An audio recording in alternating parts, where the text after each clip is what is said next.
I did a video, 2 days ago, showing probably dozens of maps that show Antarctica not only connected to South America, but also essentially ice-free. Without the ice sheets, let me say it like that. You know, obviously it can still have ice on the mountaintops or whatever. And I got many different comments, mainly positive, but some people are confused about certain things, and I want to address those because I understand your concern. Many people said, well, of course, look at the Peri Reis map from 1513. Let me address that. There is a reason that I have not used that map as any type of proof. I don't believe that the Peri Reis map shows Antarctica. It may show that very tip that is connecting to South America, but I don't believe that it has any type of enough value to actually say that it was ice-free. Another thing is, from my research, the Turkish people weren't so much seafaring, and even everybody that speaks of this map with any background knowledge says that he got this information from the Library of Maps, meaning that he did not go explore, or he wasn't in, close contact with explorers and whoever else to actually create any maps.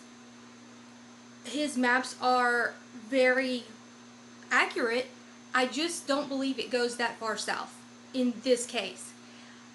Another thing is, and I don't think that maybe people that are just kind of brand new to the whole truth movement, or the truth whatever, people that try to look at alternative information, whatever we're called, anyway, don't realize that essentially anyone that is propped up by the mainstream,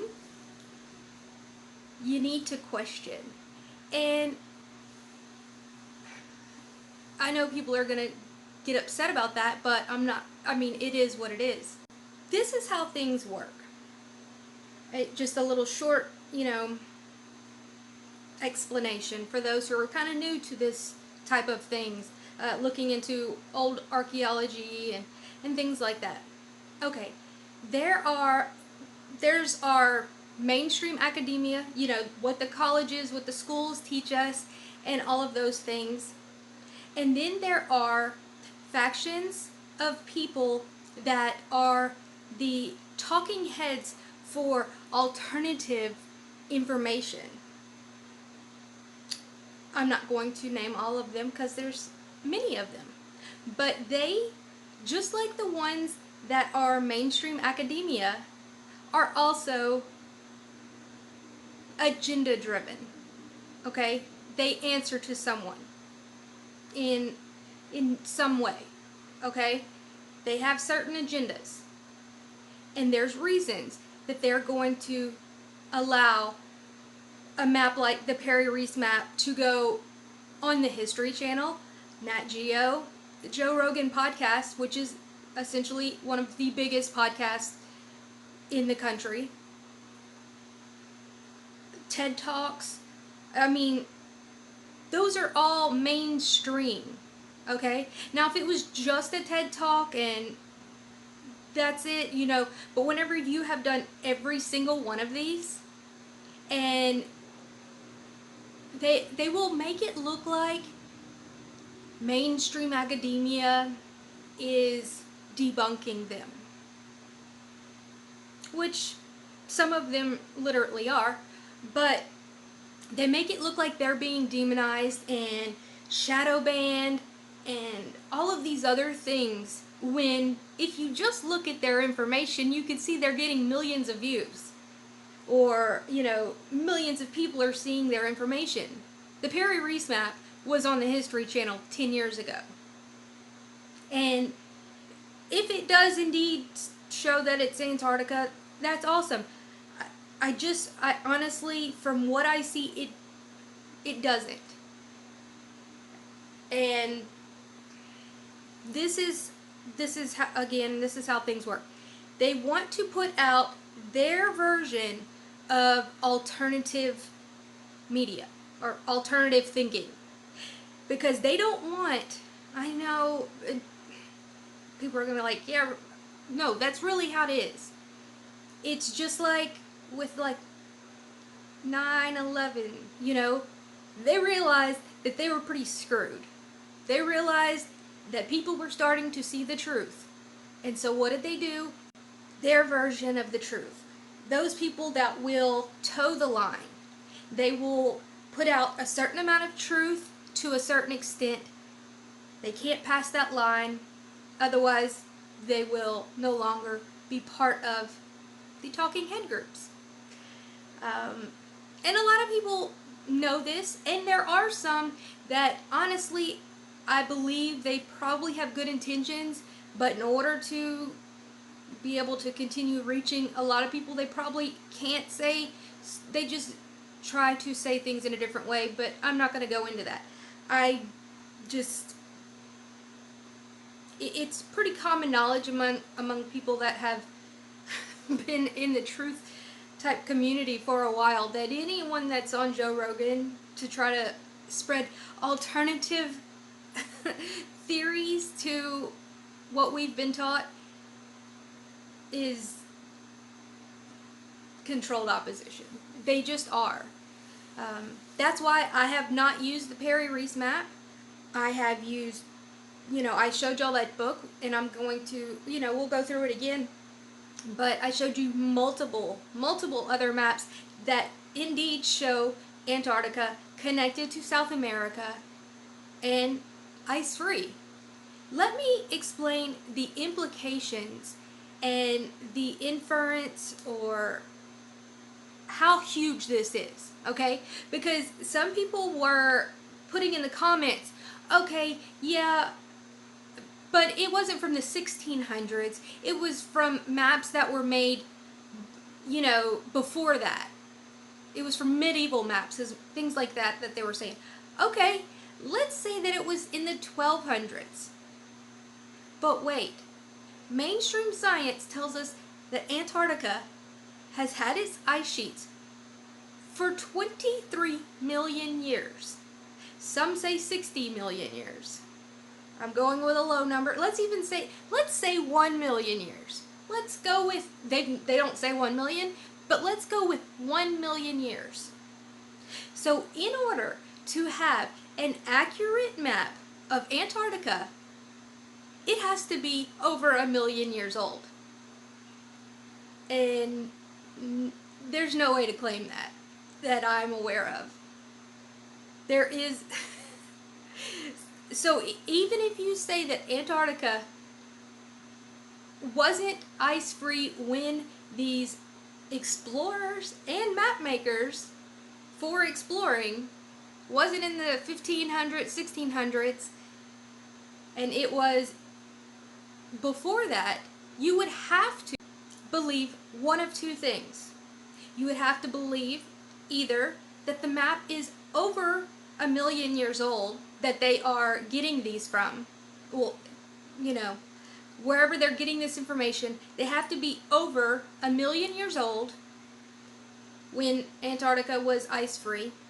I mean, really, it's 23 million years is what mainstream science says. 23 million years old, okay? Or you're going to have to concede that they had some type of advanced technology, ice-penetrating technology in the 1200s, even let's say 200 BC. It's not logical. That claim is silly. we do have like star maps and even, land maps that are extremely old, but they're on rocks. They are carved into rocks. That's how they have lasted so long. The ones that we have from thousands of years ago are on like gazelle skins or papaya things. But something that is from the 1600s, multiple. I mean, I've showed y'all multiple. Not just one, not just two. Multiple maps from multiple explorers and cartographers that show in the 15 and 1600s, Antarctica was essentially ice-free. And it could have been past that. I'm just, I believe, something did happen or in the late 1600s. I don't know for sure, but that's from what the maps show. That's what it shows. Okay, so you can't say that, oh yeah, well, those are, they got those from older maps that are, you can, it would have to be 23 million years old. You realize that? From what mainstream science tells us, that Antarctica has had its ice sheets for millions and millions and millions of years. And then we would have to go into the law of thermodynamics, of how it is melting so quickly millions of years ago. It's not logical, even by the own laws of thermodynamics. Okay, so there is definitely something they don't want us to know. They don't want us to know that Antarctica did not have ice, well, the ice sheets, in the 1600s.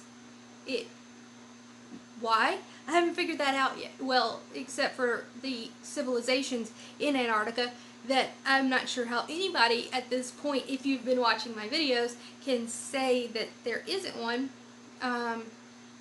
or wasn't one, even at the time. I mean, we have documented explanations, from the Spanish explorers, from multiple explorers that went down there and met people that wore no clothes. How are people wearing no... Let's just go with that. Let's just go with, okay, not connected to South America, and has an ice sheet, okay? Why are these people wearing no clothes? They would be dead. They made clothes. They would make like a little skirt thing out of skins or whatever. Why would they make just a little skirt thing if they know how to make clothes, which we've seen in like Siberia, even Alaska and things like that, where they would make things out of, like big coats or whatever out of animal skin. Why would these people be wearing no clothes? Why would it be called Terra del Fuego, the land of fire, or the other names that it has written on these maps? Like the land of the royal parrot. Why would parrots live there? I mean, all of these things, you can't have it both ways. You just can't. And let me explain this. These people that were making these maps weren't making maps for art. Well, of course they had maps for art. But these are maps for people to go and explore. For other people to go out there and explore. And to warn people, hey, by the way, this is the kind of environment that you're going to run into. These are the type of people. And, like if they're friendly or if they're this or whatever. So their maps were these saved maps, and especially the ones I'm using, weren't just, you know, like for wall art or a tapestry. You know, that's not what they were for. They were to explore, and, you know, for captains to take them out, and, you know, they're not going to draw an ice-free continent and say, here you go, have fun, bye, never see you again because you're gonna die because of the glaciers. You know, like, that doesn't make logical sense. You see what I'm saying?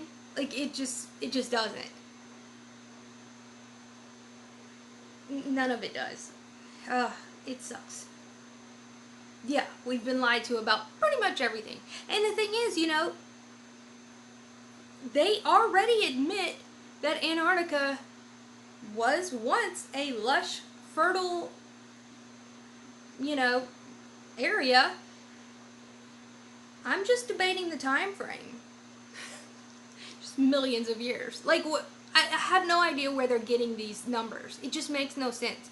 And, you know, I've been, like, digging into these ice core situations, and they've got nothing. They have nothing. Like, even if we go with the ice core situations, you know where they're digging these ice cores? They're digging them where there possibly could have been ice, or always will be ice. Just like if we were to, you know, if somebody were to come during an ice age and drill an ice core here in the United States and went and did it in, I don't know, Alaska or one of those, you know, is it Mount McKinley? Or one of these things that always, year-round, have ice. If during an ice age they went and dug an ice core in one of those areas, of course it's going to look like it's been there for however long they think it is, because it always has ice. So they're not going to see anything with lush fertileness, whatever, you know, like how I don't know, it just doesn't make any sense, y'all. It just doesn't. Especially when we even have video footage from just 70 years ago of Admiral Byrd showing, holy crap, there's warm rivers here. Look at this lush, fertile ground. This looks like something you would find in New Mexico. Those are his exact words in the video. We've known this for years. You go on to Google Earth and it just looks like this massive wall of ice, and that's all they want you to look at. They don't want you to go a little bit closer, and see that, whoa, why are these massive amounts of no ice, snow, nothing here? It's in certain areas, but not everywhere. So why do they make it all white? That's one thing that I don't get. Why do they make it look from a distance that it's all just an entire white continent? But then we zoom in and see that, no, it's pretty livable. And they've even admitted that now too. Just recently, they're like, oh, by the way, there's these natural caves that you could wear a t-shirt in. What? Like, what? You've been down there for 100 years? You just now figuring this out? You know, like, there is definitely a reason they are hiding this information from us. And it's likely the civilization that lives down there doesn't want us to go poking around and annoying them. That's my thought on it anyway. And it's just silly. It's obvious when you look at all these maps and all this information, and then, you know, so many people that have talked about it and they're like, this is not really what's going on down there, you know. And then you look into, because people might say, oh, I've been to Antarctica, yeah, it's freezing. Well, yeah, it is. I'm not saying that there's like parrots flying around right now, although there are many things down there that they once thought were extinct 12 million years ago. So where are they getting these numbers? You know, we have this, I'm going to show y'all. Let's look at some of these extinct things that they thought were extinct 12 million years ago or whenever ago, but yet they still want us to believe the other stuff that they say. And I'm fine with them being wrong. Just a lot of them have problems saying they're wrong. And they want to say that you're crazy for even questioning them. And whenever they think that and aren't like open-minded to look into it, that's when I'm like, there's something going on.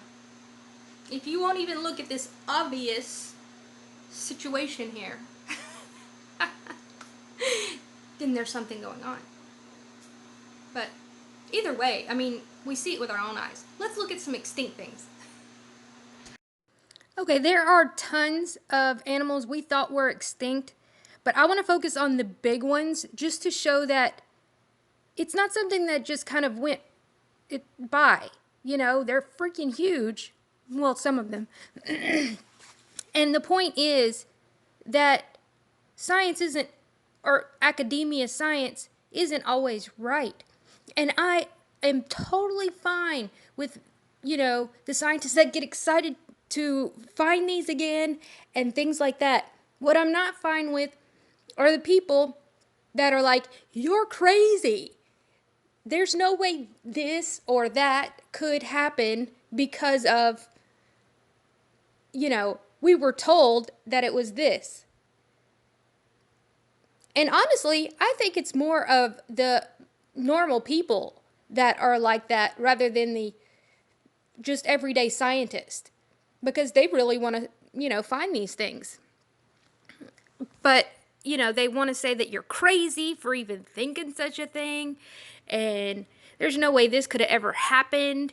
You know, they're just so hardcore on what they were taught that they can't even wrap their mind around an alternative process, even if it's staring them in the face.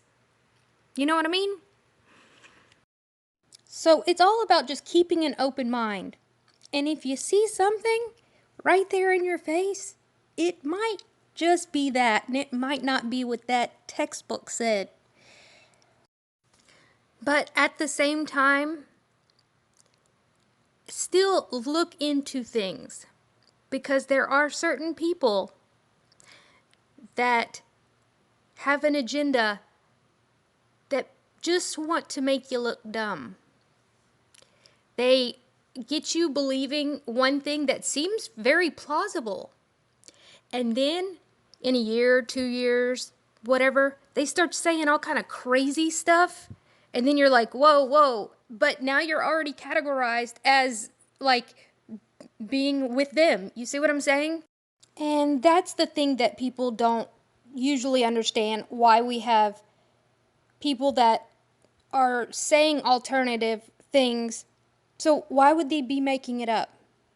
It's all to discredit or distract and keep you looking somewhere else and have you confused, and then it just turns into craziness. So just keep an open mind, but still be leery. Alright guys, I hope you enjoyed that. Like, share, and subscribe. And if you would like to help support my channel, links will be in the pinned comments. And y'all have a wonderful day. Bye guys.